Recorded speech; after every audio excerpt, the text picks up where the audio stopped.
Jeni okej? Zënjaxhiu pas deklaratës punti që përshkruhet mandati pa marrëveshje nga ana e opozitës, zotëria Bigjiku e shuajti këtë deklaratë të inteligjente. Si është më ndjes? Unë nuk e kam dëgjuar se çfarë ka thënë zotëria Bigjiku, por e kam dëgjuar çfarë ka thënë kryeministri Kurti, dhe kjo është e vërtetë. Për faktin se me mungesën e vullnetit për konstituar të vendin e Republikës së Kosovës, opozita bërë zgjatë mandatin e qeverisë Kurti.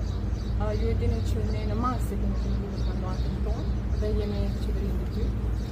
Por është jashtëzakonisht e rëndësishme që të konsiderohet të vendi i Republikës së Kosovës në mënyrë që pastaj të fillojnë afatet për zgjedhjen e qeverisë së Republikës së Kosovës.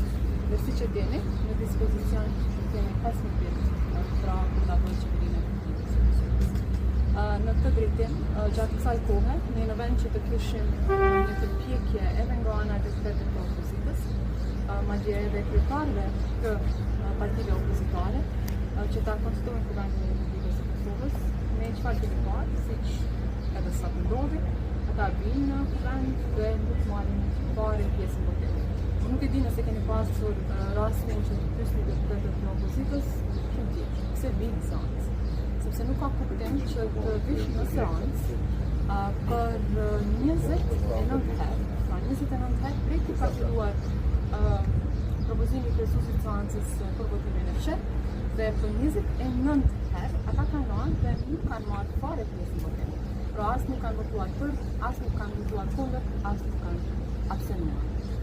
Ne është vërtet që nuk kemi marrëveshje me opozitën, por vetë se këta përblokojnë konstituimin e kuvendit, pra dhe për zgjasin mandatin e qeverisë, pra për të flasin kundër qeverisë.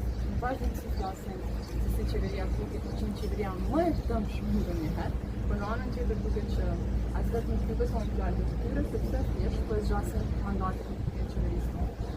Ne siç kemi thënë jemi në pritje edhe të vendimit të gjykatës kushtetuese. Urojmë që vendimi i gjykatës kushtetuese të dalë sa më parë.